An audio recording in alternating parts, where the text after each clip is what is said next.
Assalamualaikum. Waalaikumsalam. Silakan duduk, Reno.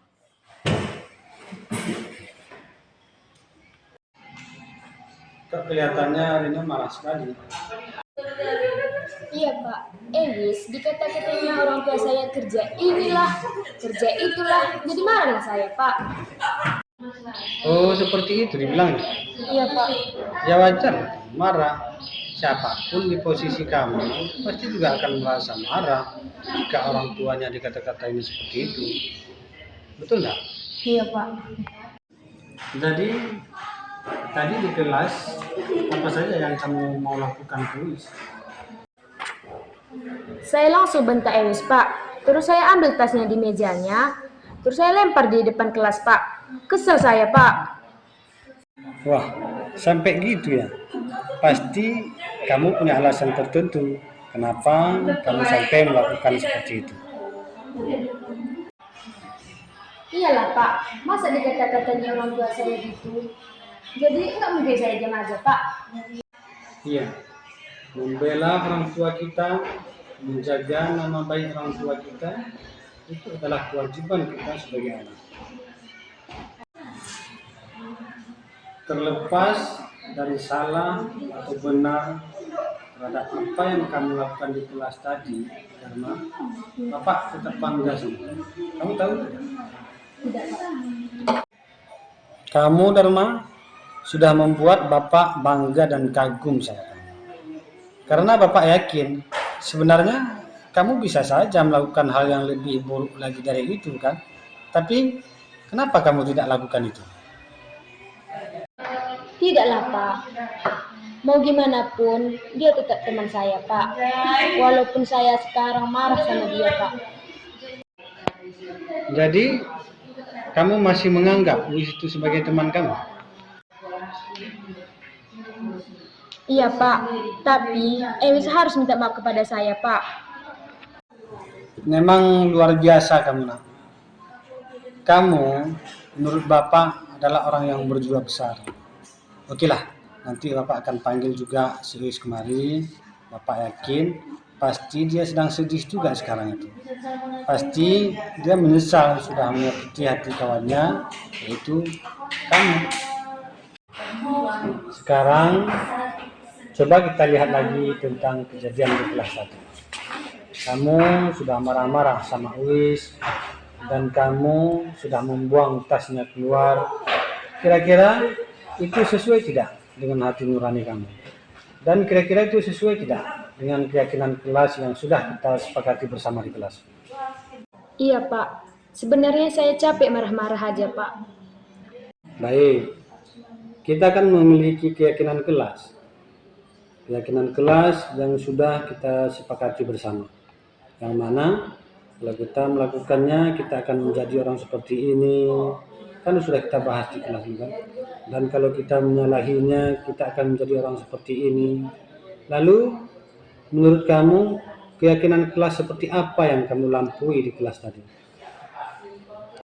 Saya tidak bisa menghargai sesama di kelas Pak.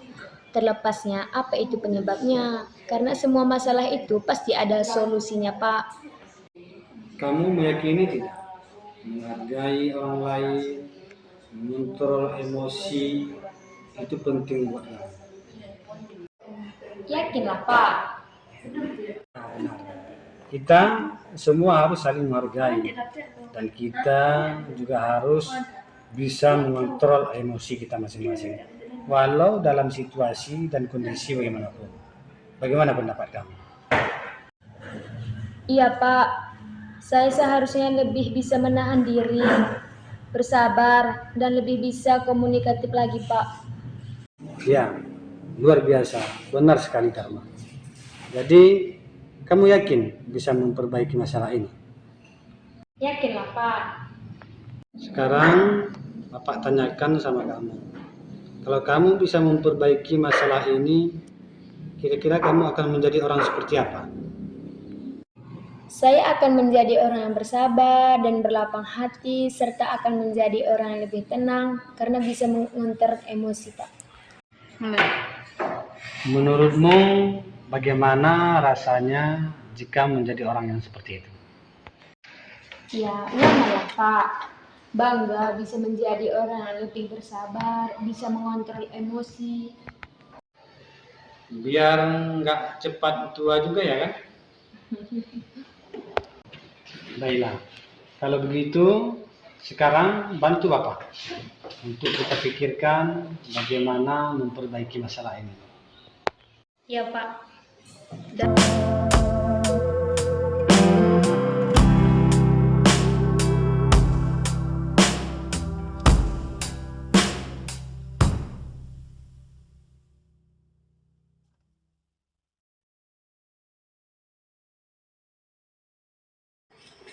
Assalamualaikum. Waalaikumsalam. Silakan duduk, guys. Masuk Pak. Si Dharma baru saja keluar dari sini. Apa kalian nggak jumpa dari jalan? Enggak Pak, saya lihat belakang tadi. Oke, kamu tahu nggak kenapa kamu berada di sini sekarang? Tahu Pak, saya tidak bermaksud ngata-ngatain orang tuanya si Dharma Pak. Saya hanya bercanda Pak. Iya, Bapak tahu itu. Karena ketika kita mengata-ngatain orang tua orang lain ataupun orang lain seperti itu, berarti kita sama halnya sedang mempersiapkan diri kita untuk dikata-katain oleh orang lain. Setuju tidak? Setuju Pak. Sekarang kamu pasti punya alasan tertentu kan? Kenapa kamu melakukan hal itu? Menurut kamu kira-kira apa alasanmu? Saya hanya bercanda Pak. Saya hanya mau kawan-kawan yang lain ketawa ketika saya bercerita seperti itu. Baik, berarti kamu hanya sekedar ingin bersenang-senang kan? Iya Pak. Memang bersenang-senang adalah kebutuhan setiap manusia. Tidak terkecuali Bapak. Kita juga akan merasa senang jika kita bisa membuat orang lain tertawa.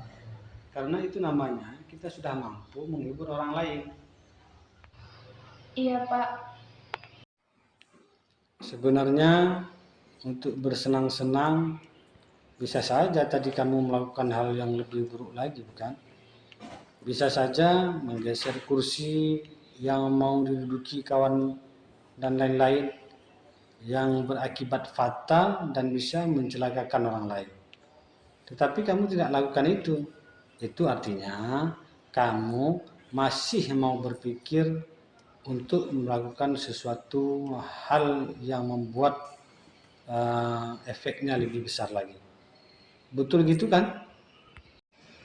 Iya Pak, saya takut bercanda yang berlebihan seperti itu karena bisa mencelakai orang lain. Tepat sekali. Itu artinya kamu memilih untuk tidak bercanda dengan hal yang berlebihan dan berakibat fatal, bukan? Sekarang coba kita lihat lagi. Tindakan kamu yang ngata-ngatain orang tua si Dharma tadi di kelas, apa tindakan kamu itu sesuai dengan keyakinan kelas yang sudah kita buat? Atau sesuai enggak dengan hati kecil kamu? Enggak lah Pak, tidak senang rasanya sudah menyakiti hati teman. Jadi, keyakinan atau prinsip mana yang tidak sesuai dengan keinginan kamu?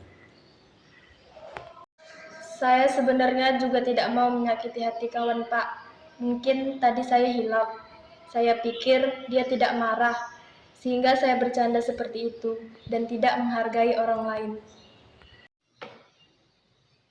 Kamu meyakini tidak?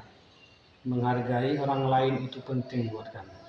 Apalagi dia itu kawan kamu sendiri. Yakinlah Pak. Iya, setuju. Dalam hidup ini, kita memang perlu menghargai orang lain.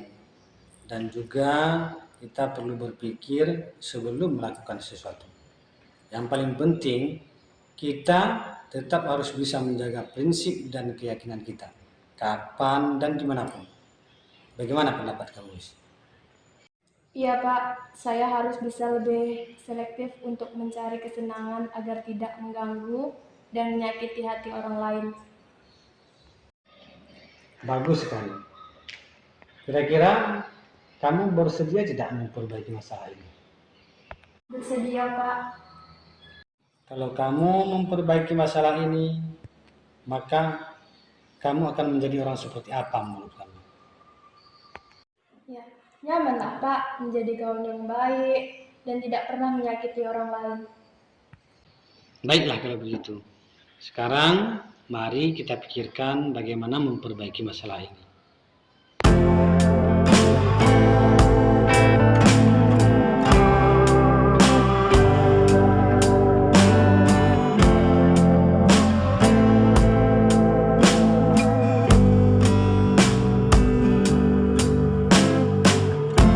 Assalamualaikum warahmatullahi wabarakatuh. Saya Eis Jayanti dari kelas 12 IPA 1 sangat senang sekali bisa berkolaborasi dengan Bapak Guru untuk melaksanakan penyelesaian kasus dengan pendekatan segitiga restitusi.